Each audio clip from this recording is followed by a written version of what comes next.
श्री राधा, श्री राधा। आज बहुत ही सुंदर ब्रज की कथा।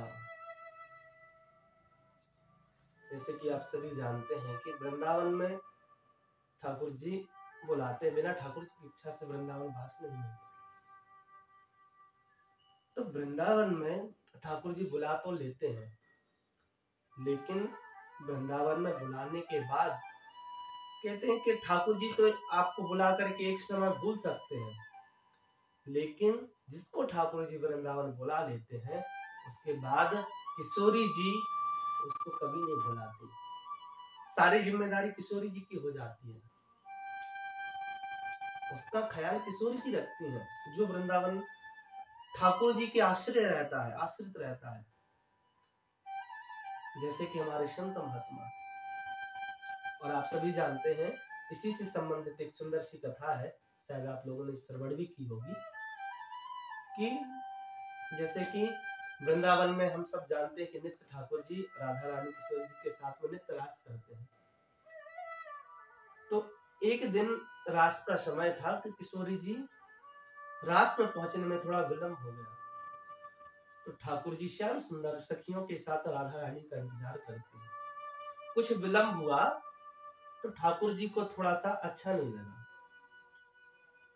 और थोड़ा सा ठाकुर जी ने अभिनय किया, थोड़ा सा नाराजगी का, थोड़ा नाराज होने का अभिनय किया ठाकुर जी ने। और ललता सखी से कहते हैं कहाँ रह गई आप ब्रजरासेश्वरी, इतना आने में विलंब कैसा। इतना कह ही रहे थे कि सामने से राधा रानी आती हुई नजर आई। तो आज ठाकुर जी ने अपना मुख दूसरी तरफ कर लिया, जिस तरफ राधा रानी आ रही थी उधर से पलट करके विपरीत दिशा में मुख कर लिया। यह जब राधा रानी ने देखा तो आते ही राधा रानी ने ललता से पूछा, अरे सखी आज महाराज जी को क्या हो गया, महाराज जी ने कैसे मुंह फुला करके बैठे हुए हैं। श्री ललता जी ने सारी वार्तालाप, सारी जो घटना थी किशोरी जी को बताई कि ठाकुर जी किस कारण से नाराज है। तो बड़े प्यार से राधा रानी ने अपना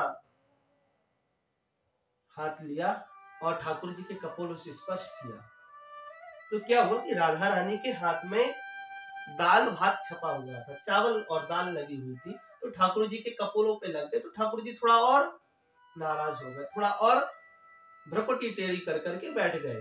क्या रे किशोरी जी, एक तो आप रास मंडल में विलंब से आई, ऊपर से मेरा हास्य परिहास करवाने के लिए, मेरा मजाक बनाने के लिए आपने मेरे कपोलों पर दाल भात लगा दिया। तो राधा रानी ने ठाकुर जी से कुछ नहीं कहा और ललता सखी से कहते, अरे सखी एक बात बताओ, वृंदावन में जितने भी संत महात्मा भजन कर रहे हैं इनको वृंदावन कौन बुलाता है। तो ललता रानी मुस्कुराती हुई इशारा करती कि श्याम सुंदर, जितने भी संत महात्मा हैं सबका घर परिवार त्याग करके, छुड़वा करके वृंदावन जो बास देते हैं ठाकुर जी देते हैं, श्याम सुंदर देते हैं। तो राधा रानी ने ललता से कहा कि सखी तो एक बात और बताओ कि जो संत महात्मा है ठाकुर जी ने बुला तो लिया श्याम सुंदर ने, अब इनके भरण पोषण की, इनकी जितनी भी सामग्री है, इनकी व्यवस्था करने की जिम्मेदारी किसकी है। तो राधा रानी ने फिर श्याम सुंदर की तरफ इशारा कर दिया कि श्याम सुंदर की ही जिम्मेदारी है, जब इनने बुलाया तो यही खाने पीने की व्यवस्था यही करेंगे, इन पर ही आश्रित है, संतों का तो और कोई है नहीं, ब्राह्मणों का तो जो ठाकुर जी पे आश्रित है, भजन कर रहे हैं, तो इनकी जिम्मेदारी है। फिर राधा रानी ने कहा कि देखो सखी, मैं जैसे ही आज रास के लिए निकली तो रास्ते में कुछ संत महात्मा बैठे हुए थे। और 2 दिन से वृंदावन में अच्छी बारिश हो रही है, अधिक बारिश होने के कारण संत महात्मा आपस में वार्तालाप करते कि देखो हम आज मधुकरी करने के लिए तो नहीं जा पाए, भिक्षा के लिए तो नहीं जा पाए, तो आज कुछ है नहीं पाने के लिए, तो आज लगता है श्याम सुंदर की यही इच्छा है कि आज हम खाली पेट ही भूखे ही विश्राम करें, भूखे ही सोए। जब वह संत महात्मा ऐसी वार्तालाप कर रहे थे उसी समय मैं निकली, तो मैंने सोचा कि अरे ये श्याम सुंदर के भरोसे हैं और भूखे सो जाए, ऐसा तो हो नहीं सकता।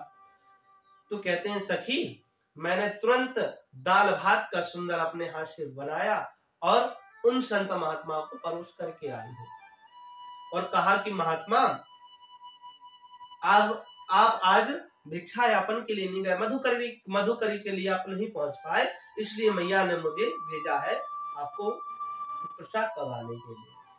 और उनको प्रसाद पवाया और उसी समय मुझे रास मंडल में भी आना था, तो विलंब हुआ। तो उनको भोजन पवाते पवाते मैं शीघ्रता से, विलंब ना हो उसी कारण से जल्दी जल्दी दौड़ करके और रास मंडल में आई, इसीलिए मेरे हाथों में दाल और भात लगे हुए हैं। जब इतना ठाकुर जी ने सुना, श्याम सुंदर ने यह घटना सुनी, तुरंत अपना जो मान था, जो नाराजगी थी, तुरंत सब कुछ भूल कर नेत्रों से आंसू बहने लगे और तुरंत किशोरी जी के मुखारविंद को नहीं देखा।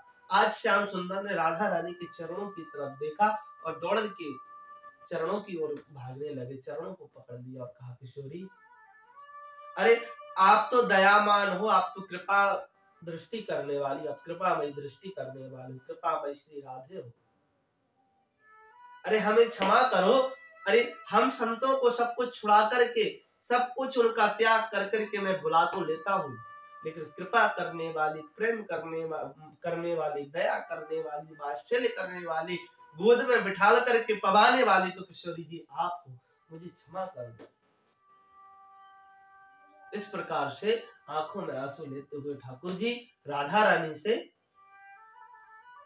उस गलती की क्षमा मांगते हैं कि किशोरी जी, हाँ मैं बुला लेता हूँ, लेकिन अगर मैं ध्यान ना दे पाए तो आप माँ हो और माँ बनकर सबका भरण पोषण करती हो, इसलिए वृंदावन में कोई भूखा नहीं रह सकता राधा रानी की वजह से। राधा रानी किसी को वृंदावन में ब्रजभाष में बरसाने में भूखा नहीं सुनाती है। यह वृंदावन की महिमा है, राधा रानी की कृपा है। ऐसे अनेक कथाएं आती हैं, बहुत सुंदर सी कथाएं।